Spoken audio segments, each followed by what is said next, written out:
Hola a todos, mi nombre es David Carvajal y soy el Lead Instructor del Bootcamp de Bridge en Desarrollo Web Full Stack. En este taller vamos a ver una pequeña introducción a SQL y a las bases de datos relacionales y cómo poder construirlas, manipularlas, meter datos, consultar datos, modificarlos y borrarlos. Pero antes de eso deberíamos empezar a hablar de qué es una base de datos. No podemos hablar de bases de datos relacionales si no sabemos siquiera lo que es una base de datos. Empezaré con una pequeña cita de Mark Zuckerberg. La pregunta no es qué queremos saber de la gente, sino qué desea contarnos la gente de sí misma. Esta reflexión nos ayuda un poco a intentar ponernos en el lugar de las personas que nos dedicamos a construir y utilizar bases de datos, ya que la información que hay ahí es lo que llamamos persistente, es decir, para siempre. Todo lo que se mete en una base de datos es información que se va a quedar ahí, en principio, para toda la vida. Por eso me pongo un poquito nervioso cuando alguien me dice que una base de datos es un Excel. Hoy día mucha gente utiliza el Excel y las hojas de cálculo para casi todo, incluso para almacenar datos. Y aunque sí que es verdad que cuando se trata de bases de datos relacionales agrupamos la información en forma de tablas, filas y columnas, no podemos decir que un programa de una suite de ofimática orientado a hacer hojas de cálculo sea realmente una base de datos. Pero claro, ¿por qué? ¿Qué es una base de datos? Habría que empezar por esa primera pregunta. Hay varias definiciones. Hay una definición de 1989 que dice que es tan simple como una colección de datos interrelacionados. Esta definición se nos queda un pelín pequeña. Si vamos un poco más atrás en el tiempo, a 1983, nos encontramos con otra definición que dice que es una colección no redundante de datos que son compartidos por diferentes programas de aplicación. Es decir, que una base de datos no es un fichero que use una sola persona, sino que pueden usar muchas a la vez. Y también es importante que no tengamos datos repetidos. Eso es lo que queremos decir con no redundante.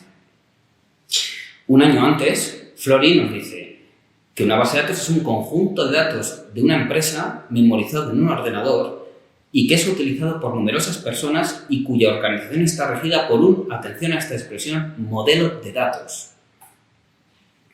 Por último, yo voy a dar una definición un poquito más larga, pero que para mí, en mi opinión y en la opinión de muchos otros, abarca todos y cada uno de los aspectos clave a la hora de definir una base de datos. Decimos que es un conjunto no redundante de datos estructurados que se organizan independientemente de su utilización e implementación en la máquina, accesibles en tiempo real y compartibles por usuarios concurrentes que tienen necesidad de información diferente y no predecible en el tiempo. Esta definición es un poco larga y convendréis conmigo en que quizá no se entiende todo lo que dice ahí. Si nos centramos en las partes más importantes, nos daremos cuenta de que realmente son cosas de cierto sentido lógico. Cuando dice no redundante es que los datos no se deben repetir. Cuando dice estructurados quiere decir que deben seguir algún tipo de esquema, un orden, ¿no?, entre sí. Son datos que deben poder utilizar muchos usuarios, muchas aplicaciones y con diferentes necesidades.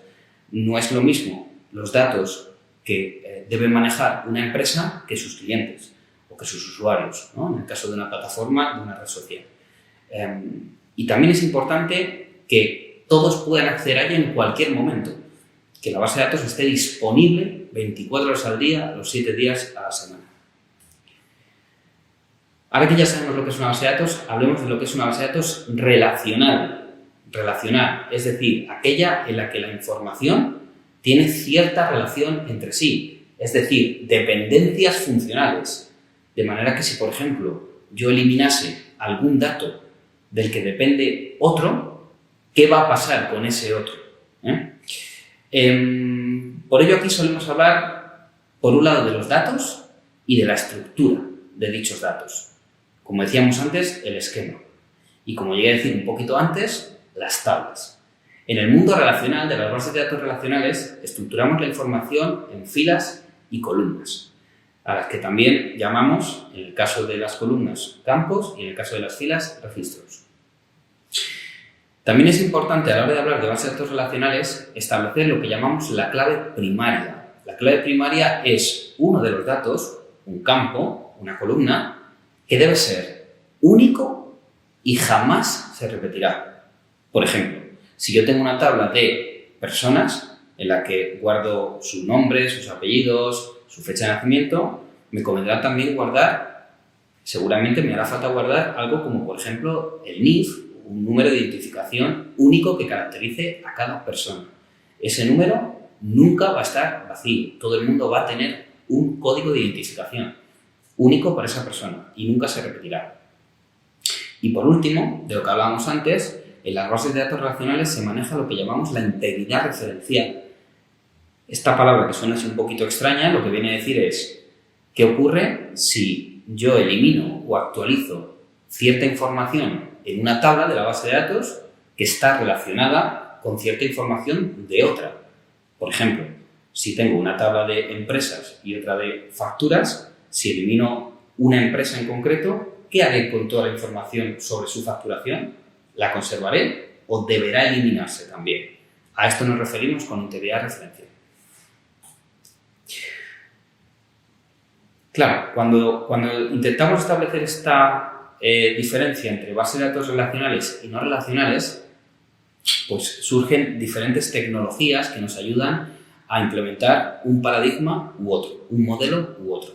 En el caso de las relacionales existe un lenguaje en concreto que es con mucho el más consolidado o el que predomina en el paradigma de la base de datos relacional, que es el que llamamos SQL. SQL es un lenguaje de consultas. De hecho, las siglas SQL quieren decir lenguaje estructurado de consultas. Lo que quiere decir que mediante este lenguaje y su sintaxis yo puedo a una base de datos pedirle que me devuelva los datos o la información cumpliendo una serie de condiciones o suministrarle los datos para que se actualicen o se inserten o se borren en una tabla determinada. También puede ser siguiendo unas determinadas condiciones. Dentro del lenguaje SQL nos encontramos lo que solemos llamar o lo que llamamos sistemas gestores de base de datos, los SGBD, que no son otra cosa que tecnologías específicas que son capaces de interpretar el lenguaje SQL para ejecutarlo en una base de datos, en un sistema de almacenamiento persistente. De todos los que hay conocidos, yo voy a enfocar el taller con uno que es quizá de los más populares de todos, que es el conocido como MySQL. Este sistema gestor pertenece realmente a la empresa Oracle, que tiene también su propio sistema gestor, pero es distinto en algunas cosas. Y quizá este es un sistema un poquito más accesible, un poquito al ser de código abierto y tener una licencia de libre uso para todo el mundo y ser gratuito, suele ser el más accesible y el más utilizado en gran cantidad de proyectos. Vamos a empezar con la primera sentencia. Creación de tablas. Hemos dicho que cuando yo voy a construir una base de datos en SQL o una base de datos relacional utilizando el lenguaje SQL que va a ser ejecutado, interpretado por un sistema gestor como MySQL, lo primero que tengo que hacer es crear mis tablas, crear esos espacios de almacenamiento estructurados en filas y columnas donde voy a guardar la información. Para ello existe la sentencia createTable, que como se puede ver aquí es una sentencia en la que yo voy a establecer el esquema, en este caso las columnas, los campos que decíamos antes, donde voy a guardar la información. La sintaxis es muy sencilla. createTable, nombre de la tabla. Este nombre lo podemos elegir a voluntad. No debe contener espacios, ni asteriscos, ni almohadillas, ni caracteres extraños. Y preferentemente tampoco números, tan solo letras. Y todo seguido. Se abren paréntesis y aquí empieza ahora a definirse los campos. El primero lo he llamado ID, también son nombres arbitrarios. A priori no te exige SQL que le pongas un nombre obligatorio. Yo le he llamado ID a esta clave primaria de la cual hablábamos antes. Esta clave primaria establecemos que sea un número entero. De ahí esa palabra clave que aparece ahí, que es int. ¿Por qué es así? Porque en SQL es obligatorio, al ser un lenguaje fuertemente tipado, es obligatorio indicar el dominio o el rango de posibles valores que pueden tener los datos. Es decir, en el ejemplo de antes yo he hablado de un NIF. Un NIF todos sabemos que tiene números y una letra al final. En este ejemplo de aquí yo propongo un ID que sea un número entero, que empiece en 1 y acabe en tantos registros como inserte en mi base de datos. De ahí que tenga la palabra clave autoincrement. Esta palabra clave es específica de MySQL, otros gestores no la tienen. Y esto me sirve para que, a medida que yo voy insertando nuevos registros en esta tabla, se vaya autoincrementando ese número para que valga 1, 2, 3, 4, 5. También es importante indicarle que no sea nulo, de ahí ese not null que hay ahí en medio. Not null quiere decir no vacío. Con esto yo le diré a MySQL que no permita jamás que ahí metamos un campo, un dato que no esté rellenado, que no tenga un valor. Y bueno, ya el resto de la sintaxis pues sigue esta misma línea. Yo ahí pongo campo 1, tipo campo 2, tipo campo, porque siempre hay que poner el tipo de datos, ¿vale? Abajo indico qué otros tipos puede haber. El int, que es el entero que ya hemos visto, el varchar, que es una cadena de caracteres, un alfanumérico, si lo preferís. En este caso hay que indicar en SQL siempre, entre paréntesis, cuántos caracteres voy a guardar ahí. Yo he puesto ahí un 20. Eso quiere decir que si, por ejemplo, quisiera guardar el nombre de una persona, estoy estableciendo un límite máximo de 20 caracteres. Y otro tipo posible sería fecha. Estos tipos no me los invento yo, ni te los he puesto ahí porque me apetezcan. Estos tipos están definidos en la documentación oficial de SQL. Ahora, en un momento, veremos dónde puedes consultar este tipo de palabras reservadas para que utilices el más adecuado en cada ocasión. Bueno, y al igual que podemos crear una tabla para almacenar toda la información, también podemos destruirla. Para ello, utilizaremos la sentencia drop table, el nombre de la tabla. Fijaos qué fácil y mucho cuidado con esto, porque tan difícil como ha sido construir, esto es una metáfora de la vida, ¿no? Para crear, fijaos todo lo que hemos tenido que hacer, todo lo que hemos tenido que aprender, y para destruir son 3 sencillas palabras, drop table y un nombre de la tabla. Aquí os he puesto a nuestro amigo el coyote para que no nos olvidemos de lo fácil que es cometer este error. Con un drop no solo eliminamos la estructura de la tabla, eliminamos todos sus datos, como si nunca hubieran ocurrido. Y cuidado aquí en SQL, porque aquí no hay control Z. Cuando haces operaciones destructivas, adiós, desaparecen. Si no has hecho un backup antes, adiós muy buenas, te quedas sin tabla, sin datos, sin nada. Cuidado con esto, ¿vale? Es como detonar una bomba. Una vez que hemos creado la tabla y no la hemos destruido, lo que podemos hacer es introducir datos en esa tabla. Para ello se utiliza la sentencia insert into. Son las palabras reservadas insert into. Hay algo que no he dicho y que voy a decir ahora. Estas palabras las he puesto en mayúscula y en azul para que te quede claro cuáles son específicas del lenguaje SQL y cuáles son las que estoy poniendo yo a mi antojo. Las azules son las propias del lenguaje, las que tienes que utilizar sí o sí. Y las que he puesto en naranja son las que he decidido yo. Entonces, para poder insertar datos, utilizaríamos insert into, nombre de la tabla, abro paréntesis y cada uno de los campos que quiero poblar o a los que quiero dar un dato concreto. Se tienen que llamar exactamente igual que como los llamé cuando hice la creación. Es decir, en el ejemplo del create table te puse campo 1, campo 2 y así sucesivamente. Y finalmente te indiqué cuál era la clave primaria, que era el ID. El ID es el único que no vamos a introducir al utilizar insert into. ¿Por qué? Porque me lo va a autoinsertar el propio sistema gestor gracias al autoincrement. Le va a ir añadiendo un número que va a ser correlativo y va a ir subiendo y yo no me voy a tener que preocupar de que es como os indico en la nota de ahí abajo. Para el resto de los campos sí que tendré que poner exactamente el nombre de dichos campos tal cual lo indiqué en la creación.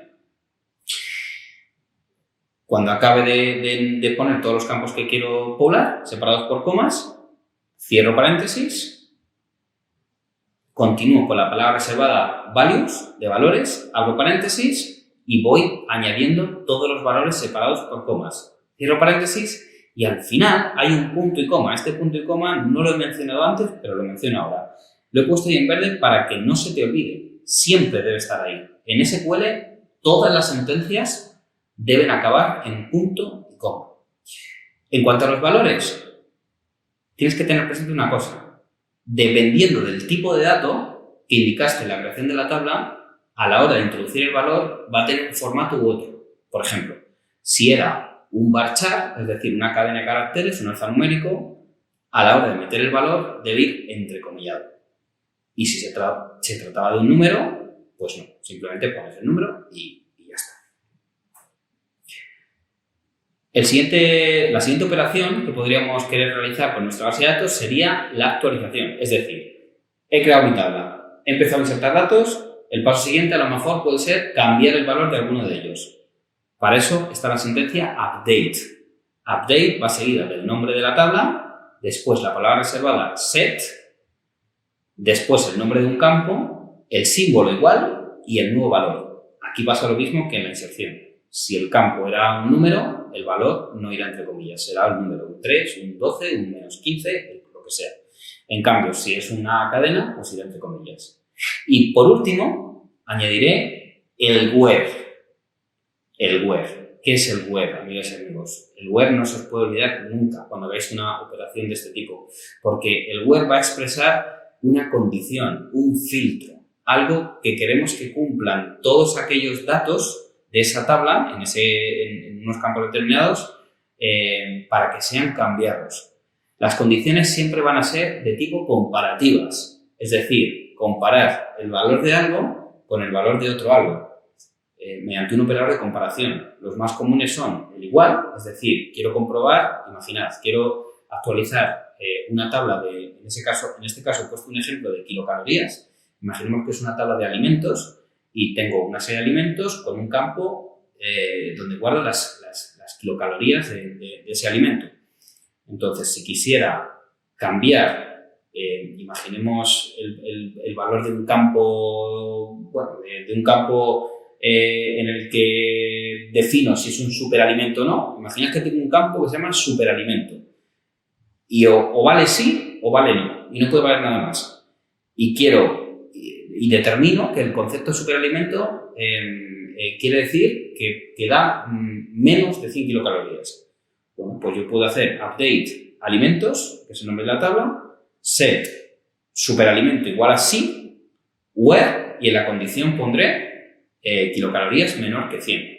En este caso estoy utilizando un operador de comparación de menor que. Y por último, la operación de eliminación de datos, la conocida como el delete o delete from. En esta operación yo puedo eliminar datos que he introducido previamente y que he podido haber modificado o no. De nuevo, mucho cuidado con esta sentencia, porque esta sentencia es totalmente destructiva. Si yo en un delete from indico un nombre de la tabla y no le pongo un where, como nos indica aquí en el meme vamos a eliminar todos los datos de la tabla. Cuidado con eso. Así que, por favor, no te olvides de poner el where en el delete from, o si no vas a dejar la tabla totalmente vacía. Imagínate que es una tabla de usuarios, pues te has quedado sin usuarios. Cuidado con eso, ¿vale? Y bueno, ahí ponía otro ejemplo de condición en el cual comparaba un posible campo nombre con un posible valor pepino. Hemos hablado de todas las operaciones de escritura, es decir, todas aquellas que afectan a los datos que estoy almacenando en mi base de datos. Pero no solo de escritura vive la base de datos, es decir, está muy bien que escribamos dentro cosas, que las modifiquemos o que las borremos si lo necesitamos, ¿vale? Porque ya no tienen que estar ahí, pero la mayoría de las operaciones que vamos a realizar casi siempre va a ser que consultar esos datos, leerlos, saber qué tengo guardado en esa base de datos, ¿vale?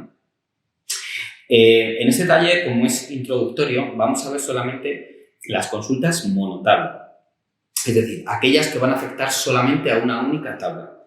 En SQL se puede realizar consultas que afecten a más de una tabla, porque recordemos, como dije al principio, que los datos están relacionados entre sí. Para este primer taller introductorio no nos vamos a enfocar en ese tipo de consultas y solamente nos vamos a quedar en los casos en los que tengo una única tabla y quiero extraer información de esa tabla y nada más. Para ello existe la sentencia select, de seleccionar, la cual tiene el formato que veis ahí. Empezamos con la palabra reservada select, después indicamos los campos que quiero obtener de una tabla determinada. Si quisiera todos, podría poner un asterisco, select asterisco, pero en este caso sí que me interesará coger, por ejemplo, select nombre, coma, apellidos. Irán siempre separados por comas. A continuación viene la palabra reservada from, donde pondré el nombre de la tabla. Imaginemos que, por ejemplo, quisiera obtener el nombre del alimento en la tabla de antes y las kilocalorías, y que hubiera un campo nombre en la creación de la tabla y un campo kilocalorías. Entonces pondría select nombre, coma, kilocalorías, from alimentos, que es el nombre de la tabla, y por último, where, una condición. De nuevo, la condición es exactamente lo mismo que hemos explicado antes en el update y en el delete. Ahí te he puesto un operador distinto, te he puesto un like, ahí que verás al final de estos ejemplos. El like es como un igual que se utiliza para cadenas. Es decir, en este caso, el campo 2 se supone que es un alfanumérico, un varchar, y quiero comprobar si su valor es tomate. Y hasta aquí la parte teórica del taller. Con esto hemos contado los conceptos básicos para empezar a construir nuestras bases de datos en SQL y empezar a manejarlas, introducir datos, sacar datos, modificar, etcétera, etcétera, para determinadas aplicaciones que lo requieran o simplemente porque queramos tener así nuestra información. Esto es todo lo que os voy a contar de momento en la parte teórica. Y ahora en un momento pasaremos a la parte práctica. Bueno, vamos a empezar con la parte práctica. Ahora viene la chicha. Esto es lo que realmente sé que estabais esperando. Antes de nada, tenemos que saber tres cosas. La primera de ellas es que vamos a necesitar un servidor de base de datos. Es decir, un software específicamente creado para implementar nuestras bases de datos, para guardar la información dentro de una máquina, de un disco duro, y lo más importante, que sea capaz de escuchar, es decir, de atender peticiones realizadas por otras aplicaciones para trabajar con los datos que están dentro de esa base de datos. Aquí, como decíamos antes, usaremos MySQL, el delfín, ¿os acordáis? MySQL es una tecnología comúnmente aceptada para trabajar de código abierto, open source, para trabajar con SQL. Es decir, que lo primero de todo, recordad, es descargar e instalar el servidor de MySQL. Para ello, nos vamos a la página oficial de MySQL, a la zona de descargas, concretamente a la parte de Community, es decir, la que es gratis y está orientada para usuarios comunes. Y dentro de ella veremos aquí un desplegable que nos permite elegir cuál es nuestro sistema operativo. En mi caso, se trata de Linux, entonces descargaría esta versión. Me ofrece un montón. Para los que uséis Windows, pues tenéis que descargar la que os corresponda. Generalmente suele ser un instalador para Windows x86 de 64 bits. Una vez descargado e instalado este software, es muy facilito. Es el típico software de descargar, siguiente, siempre siguiente y demás. Quizá os pida alguna opción, pero dejad siempre la configuración por defecto. Los valores que vienen ya premarcados. Los que tenéis Mac, pues igual, es también un instalador muy sencillo. Una vez que tengamos nuestro servidor instalado y corriendo, es decir, escuchando peticiones, el estar ahí en segundo plano, ¿no? Estar ahí ejecutándose sin que nosotros lo veamos, no es un programa que tengamos que abrir explícitamente, sino que es lo que conocemos como un servicio, un proceso que estará en nuestro sistema operativo esperando a que alguien le haga peticiones de tipo SQL. Si alguien tiene mucha curiosidad, los que usáis Windows, seguramente conoceréis el administrador de de tareas. Esa ventanita donde aparecen todos los programas que tenemos abiertos. Mac también tiene algo parecido y Linux también tiene algo parecido. Y ahí podremos ver que efectivamente tenemos un servidor, un proceso MySQL Server funcionando. Una vez que tengamos eso, necesitamos la segunda cosa, que es un cliente de MySQL. Es decir, yo tengo mi servidor aquí esperando peticiones y necesito un programa que sea capaz de realizar esas peticiones contra ese servicio y este le devuelva una respuesta.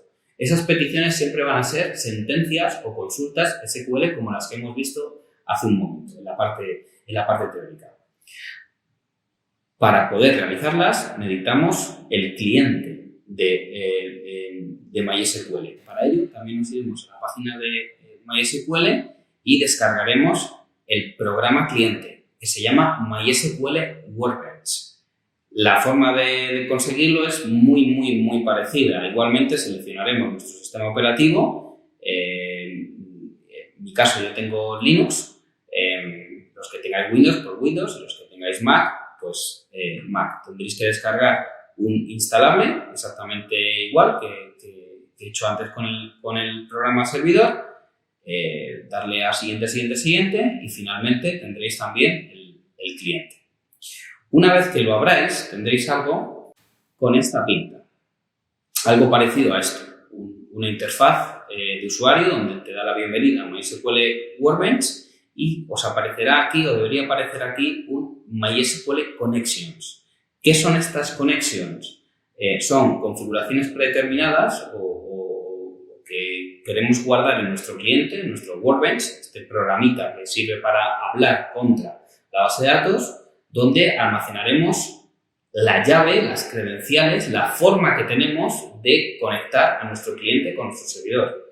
Recordad que una base de datos es algo donde se guarda información muy sensible, muy importante, privada, y por esa razón no puede entrar cualquiera. En este taller hemos instalado un servidor de manera local para poder aprender SQL, pero en una base de datos real, evidentemente, no puede entrar cualquiera. ¿Cómo creamos una conexión de manera local en nuestra máquina de trabajo para poder acceder al servidor de MySQL? Pues aquí hay un botoncito de más que apretamos sobre él y aparece este cuadrito de aquí donde podemos darle un nombre a nuestra conexión, el que queramos. Esto es un nombre totalmente arbitrario. Le podemos poner, por ejemplo, taller SQL, ¿vale? Y pide aquí una serie de parámetros. El primero de ellos es hostname. Hostname es la URL o la IP, es decir, la dirección de la máquina donde está nuestro servidor. Por defecto aparece 127.0.0.1, que es lo mismo que decir localhost. Esto lo podéis cambiar si queréis y poner localhost. Pero bueno, si no estáis hoy con ganas de trabajar, pues lo dejáis como estaba y ya está, ¿vale? Sin ningún problema. 127.0.0.1 es esta máquina, es decir, es conectar mi Workbench con el servidor que acabamos de instalar hace un momento. El puerto 3306, ese no lo toquéis, es el puerto por defecto. El puerto es un canal por el cual los servidores o los servicios atienden peticiones que le hacen los diversos clientes, las aplicaciones que consumen esos servicios. En el caso de MySQL, por defecto, es el 3306. Y el username será root, R-O-O-T, que es el usuario que tiene una base de datos en MySQL que tiene acceso a todo. Tiene acceso de escritura, de lectura, puede hacer cualquier cosa. Esto, evidentemente, en un entorno de producción real no es así. Hay una persona que es conocida como el administrador de la base de datos que se encarga de establecer qué permisos van a tener, qué roles y qué usuarios van a pertenecer a esos roles, lo que se conoce como privilegios. En este taller de introducción, pues no vamos a ver nada de eso, pero si alguien tiene curiosidad, puede buscar en la documentación y seguro que encontrará cosillas. Por defecto, el usuario administrador se llama root. Y el password, aquí hay un botoncito de password, un botoncito de almacenar en el llavero, que si pinchamos sobre él nos pedirá la contraseña. Esta contraseña también es root. Repito, estos son los valores por defecto de un servidor MySQL recién instalado. Que es lo que vamos a utilizar aquí para aprender SQL. Le doy a OK y Y de los botones que hay aquí abajo hay uno que se llama probar la conexión, test connection. Yo recomiendo siempre darle a ese para ver si el servidor está levantado y funcionando, si no nos hemos equivocado en alguno de los valores de estas credenciales y poder estar seguros de que realmente lo hemos hecho todo bien. Pincho en test connection y me aparece esta ventanita que me dice Successfully made the MySQL connection. Es decir, he conectado sin problema con el servidor.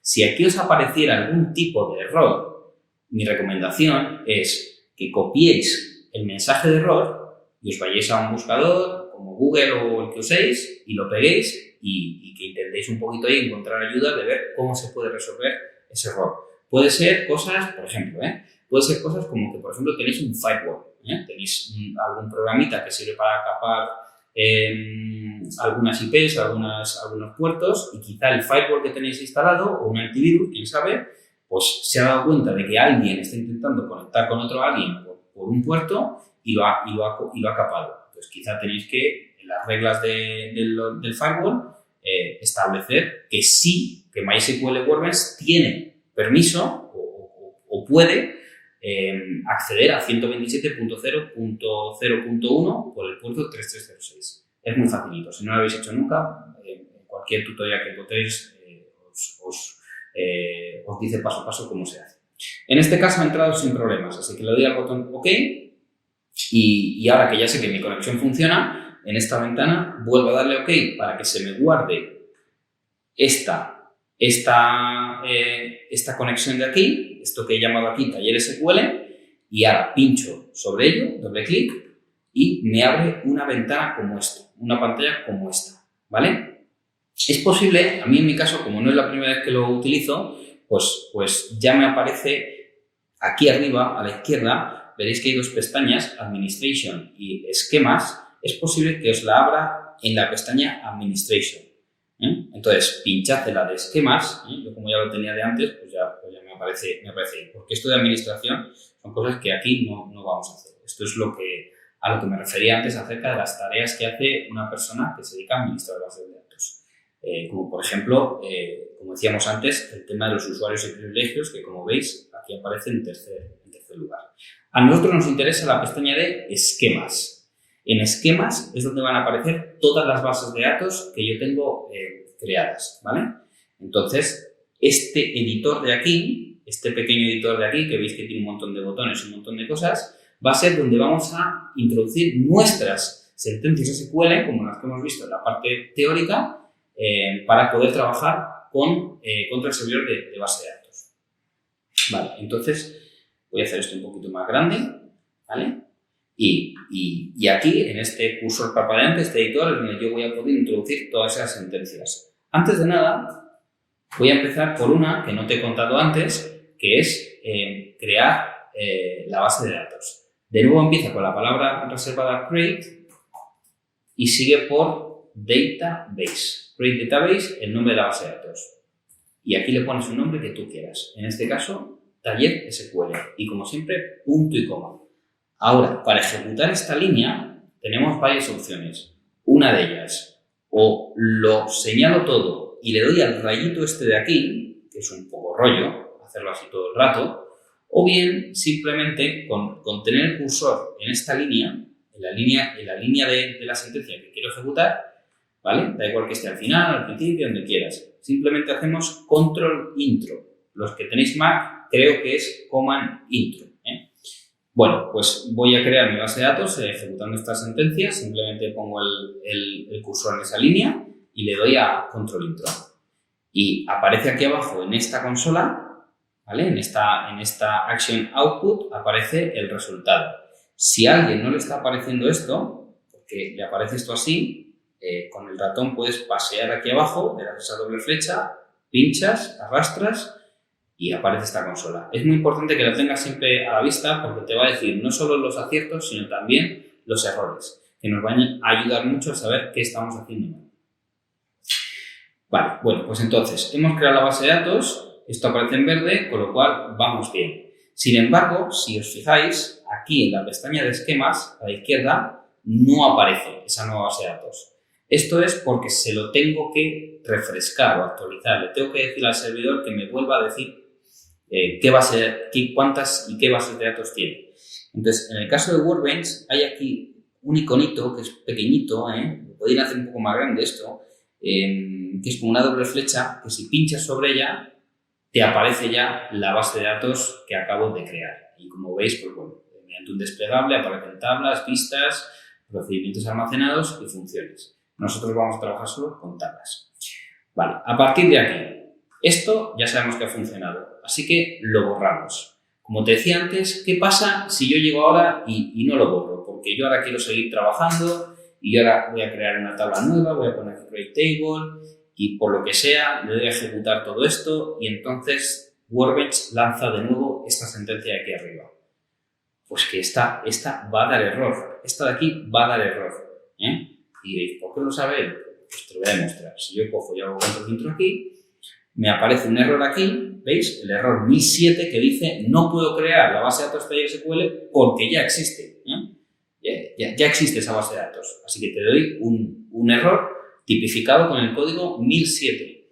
Otra cosa que a mí me gusta mucho trabajar con SQL con respecto a otros lenguajes es que todos los códigos de error están tipificados. Es decir, cuando hagas algo mal, vete aquí y en el código de error eso lo copias, te lo pegas en Google o en el buscador que sea y te van a dar varias soluciones. Vas a encontrar una forma de resolverlo, ¿vale? SQL es un lenguaje que ya tiene bastantes años, hay que reconocerlo, y entonces lo bueno que tiene es que ya está muy... bueno, está ya todos los errores están ya muy resueltos, ¿no? por la gente, ¿vale? Entonces, voy a borrar esta creación de base de datos y voy a crear una tabla nueva. Pondré aquí create table y nombre de la tabla. En la parte teórica hablábamos de una tabla de alimentos, así que yo voy a realizar ese mismo ejemplo. Voy a crear una tabla de alimentos, aquí sigo exactamente lo que te he contado en la parte anterior y aquí voy a crear un ID que va a ser un entero, no nulo, autoincrement, todo esto es igual, coma, el nombre del alimento que va a ser un varchar de 20 caracteres, por ejemplo, y el kilocalorías. Podría guardar bastante más información, ¿vale? Las kilocalorías voy a guardar un número, no voy a guardar decimales, ¿vale? Va a ser un número entero. Y le voy a poner nada más. Con eso voy a parar. Simplemente voy a establecer, como teníamos en el ejemplo anterior, que la clave primaria va a ser el ID. Y ya está, tenemos que crear nuestra tablita. Vamos a hacer control intro, se ejecuta y ¡oh! Me da un error. Atención al error. Me dice 1046, no hay una base de datos seleccionada. Esto ocurre porque yo no le he dicho a mi servidor con cuál base de datos quiero trabajar. Yo puedo tener muchas. Yo puedo hacer tantas bases de datos como quiera. Entonces vamos a seleccionar esta base de datos. En el caso de Workbench es tan fácil como hacer doble clic en el nombre que aparece aquí a la izquierda. Hago doble clic y si os fijáis aparece como en negrita. Aparece un poco así como más abultado, más destacado. Entonces, ahora ya sí tengo esta base de datos seleccionada. Vuelvo aquí, vuelvo a ejecutar esto y ahora ya no me da ningún tipo de error. Ya tengo una tabla de alimentos. Vale, ya tenemos nuestra tabla creada, así que el siguiente paso va a ser poblarla, es decir, insertar nuevos datos. Bueno, pues de nuevo, borro esta y empiezo una query de tipo inserción. Inserinto, nombre de la tabla, alimentos, abro y cierro paréntesis y lo que habíamos visto antes en la teoría. Quiero introducir un nuevo alimento. En este caso, recordemos qué campos hemos metido a la hora de la creación. Nombre y kilocalorías. Y la clave primaria, que es el ID, le hemos dicho que me la autoincremente, MySQL. Esto es una cosa que el Delfín va a hacer por nosotros, ¿vale? Si alguien no se acuerda o quiere ir viendo, ¿no? ¿Qué hemos hecho aquí? Pues recordadle al iconito este de doble flecha, que es el que refresca este panel de aquí de la izquierda y me permite ver que yo tengo aquí una tabla de alimentos creada y que en las columnas aparece un ID, un nombre y las kilocalorías. Y aquí abajo te indica que lo hemos creado, lo hemos definido como un número entero. Vamos a meter algún alimento aquí de estos. Vamos a empezar con un inserinto en la tabla de alimentos. y voy a meter solamente nombre y kilocalorías. De nuevo, el nombre de los campos exactamente igual que los definí en el esquema, en la estructura. Pongo aquí debajo valores. Por favor, fijaos que es un error típico. Aunque lo ponga en 2 líneas, lo hago así porque no me cabe en la pantalla, porque a mí por lo menos me resulta más cómodo. Estos espacios tampoco son obligatorios, ¿eh? Esto lo podría poner en una sola línea, pero lo hago así porque me resulta más legible, ¿eh? Más fácil a mí a la vista. Hasta que no pongo el punto y coma al final, no ha terminado la sentencia, ¿vale?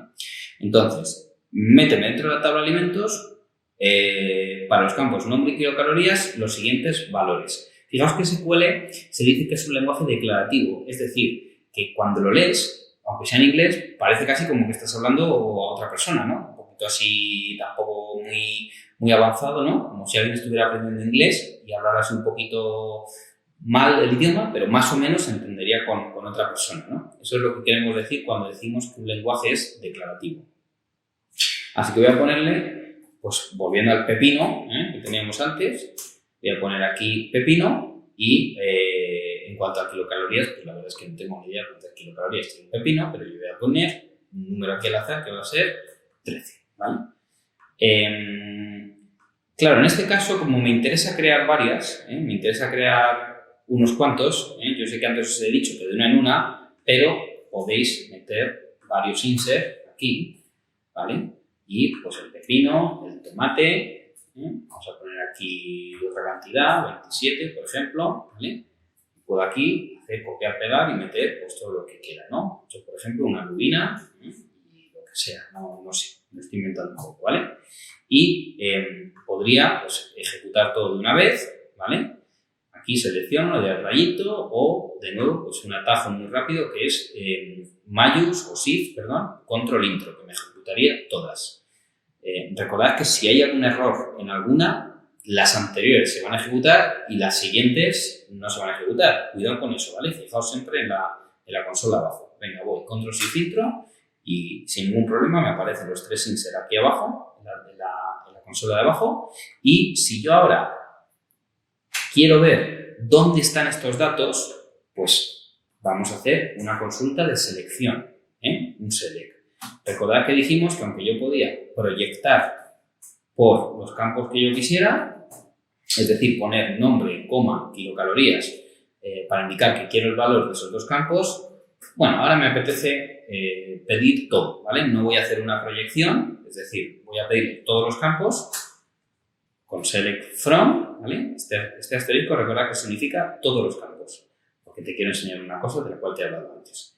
Select asterisco from, nombre de la tabla, alimentos, y por último, where, una condición que yo quiera. En este caso, como quiero ver todos, no quiero que me filtre por nada en concreto, no le voy a poner condición.